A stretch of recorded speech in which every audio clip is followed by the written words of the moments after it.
Five Guys is an incredible success story of how a family business used an unconventional model to grow into a major chain of restaurants. There are currently about 1,700 of them in operation, generating system-wide sales of oil over $2 billion a year.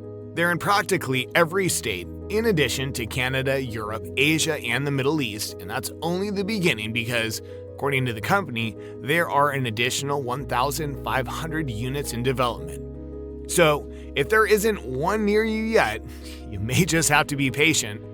It's an exciting story. Before we continue the video, please support the channel by hitting the subscribe and like button, and also share the video. Thanks for watching. The family behind Five Guys has demonstrated an abnormally high risk tolerance that I have to respect. The name Five Guys comes from Jerry Murrell and his 4 sons. Jerry was a financial planner in Washington, D.C. that was always trying to start his own business. Throughout the 1970s, he made separate attempts in the industries of oil, bottled water, real estate, but none of them worked out. By 1986, he had 3 sons from his first marriage named Matt, Jim, and Chad, who were all in high school, in addition to a 4th son from his second marriage named Ben, who was still very little. Here's where the risk comes in. Since 3 of his kids were soon to be graduating high school, Jerry had saved up money for them to go to college. However, being the risk taker that he was, he decided to have a conversation with his sons where he essentially gave them the choice to either use the money to go to college or they could group together and use it to start a restaurant.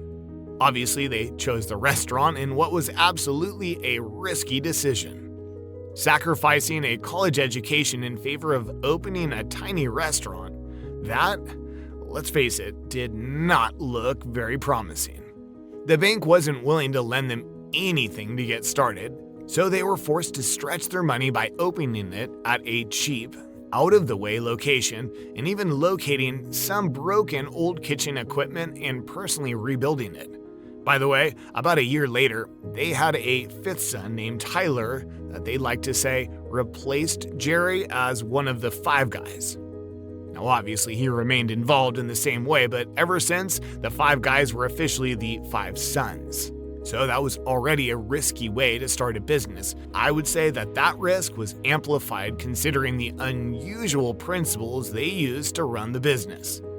Jerry and the family have this very specific business model that at times seems counterintuitive, but they refuse to deviate from it because they feel very strongly about it. I have to say, you can't argue with the results.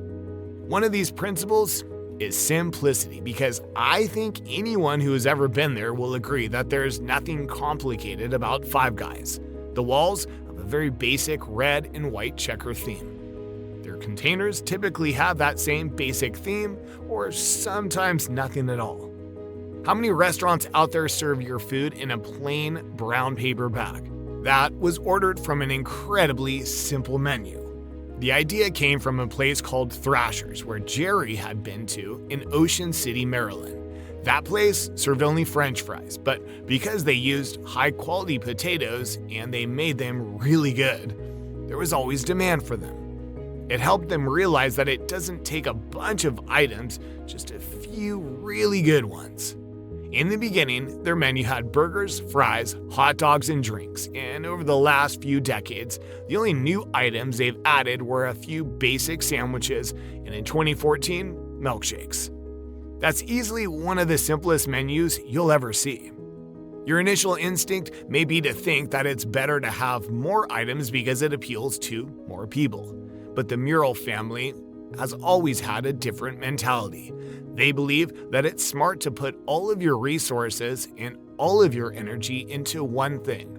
Make that one thing as good as you possibly can. Once you do that, everything else will follow. On their website, it shows this great quote from Jerry's mother. She said, "If you can give a good haircut, or if you can serve a good drink at a bar, or if you could serve a good hamburger, you can always make money in America." They have tested a few other menu items over the years, like coffee and a chicken sandwich, but they were quickly eliminated in favor of simplicity.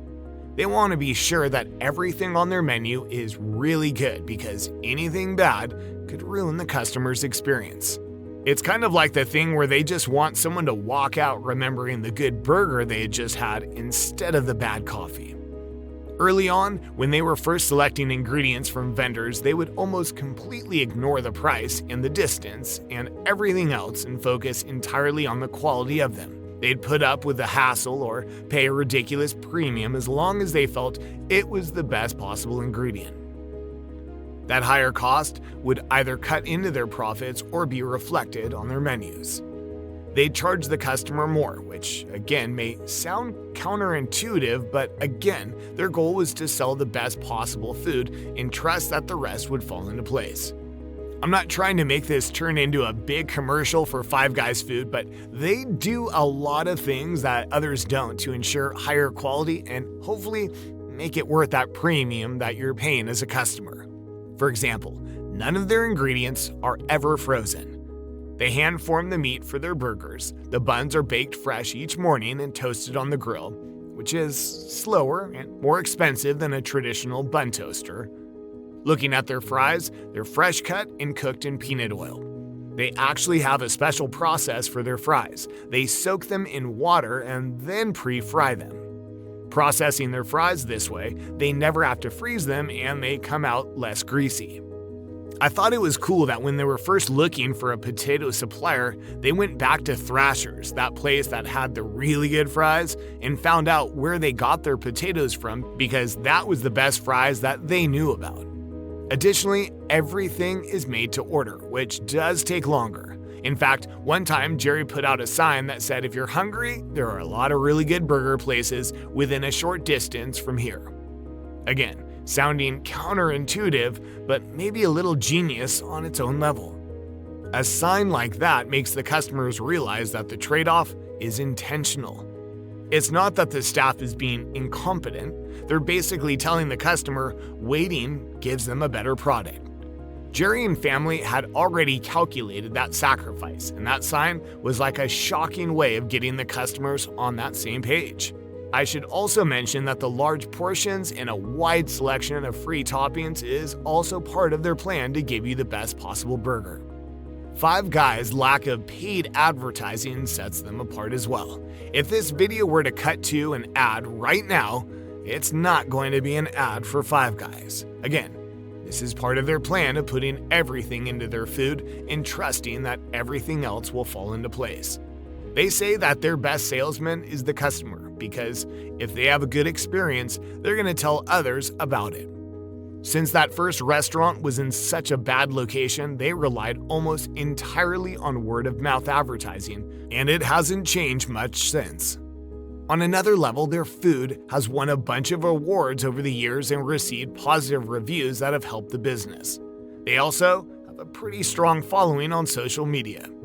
In 2009, they gained some publicity when the President of the United States famously went there to order some food. Having quality products has led to all of these free forms of advertising, allowing them to save money by avoiding paid advertising and instead putting that money into their products. They've also chosen a slow and steady approach when it came to expanding. Any regular viewer of this channel could tell you that one of the most common mistakes a business like this can make is expanding too quickly. Well, that was not an issue for Five Guys because they could not have been more conservative about it in their early years. For every new restaurant, they would personally go after people that they already knew and present it as an investment opportunity.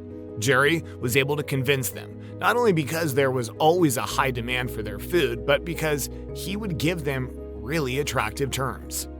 They would get a percentage of the revenue rather than profits, and he said that they could get their money back and pull out of the investment whenever they wanted. This conservative, personal approach to running their business did not result in many locations. After 17 years, they were up to 5 of them, all located in that DC, Northern Virginia area. But in 2002, everything picked up at a tremendous rate, and that is because franchising. This is essentially when other people started paying the Murrell family for their rights to own and operate their own Five Guys locations. Pretty much every national food chain does this because it's such an effective way to grow the brand and open a bunch of locations.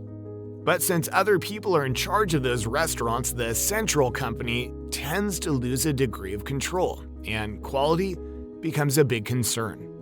For that reason, Jerry avoided franchising for the longest time, because he felt it simply wasn't fitting for them.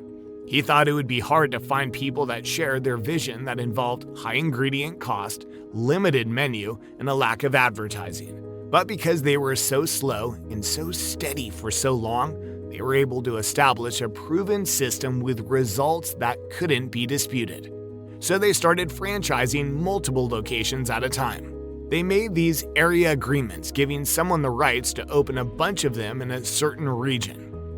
Initially, all their agreements were in the Virginia state area. Then, after a few years, it was all of the US. And for the last decade or so, they focused their efforts on the international market, opening one in Canada in 2010, London 3 years later, and as I said today, they're all over the world. They built up a lot of demand for people wanting to franchise their restaurant over those 17 years. And when they finally agreed to it, they became the fastest growing restaurant in the country. So despite that crazy speed, they've always been effective in finding franchisees that are in strong financial positions. In fact, it's been reported that Shaquille O'Neal once owned over 155 Guys franchises before selling them in 2016, which was about 10% of their locations. And since quality does remain so important to them, they've conducted these weekly audits regarding their food and cleanliness and everything else about the restaurant, and award the crew members with bonuses if they do exceptionally well. Five Guys took some risks to establish a simple restaurant that sacrifices a lot of things like price, variety, wait times, and advertising to provide the customer with quality food. They slowly but steadily built and proved that system before ultimately agreeing to carefully but quickly franchise enough locations to become an international chain of successful restaurants. Let me know in the comments, what do you think of Five Guys from a business perspective and from a customer's perspective? I would normally be curious about your favorite menu item, but there's not many to choose from, so I'm guessing most of you would just say it's their burgers and fries. But I will ask, do you think they found a good balance? Are their burgers so good that it justifies the price and wait times or whatever else? Now, as always, there is more to this story, more to that could be said about them, but believe that I've touched on the core reasons behind their success. So let me know if you agree with that or if there is something else worth mentioning.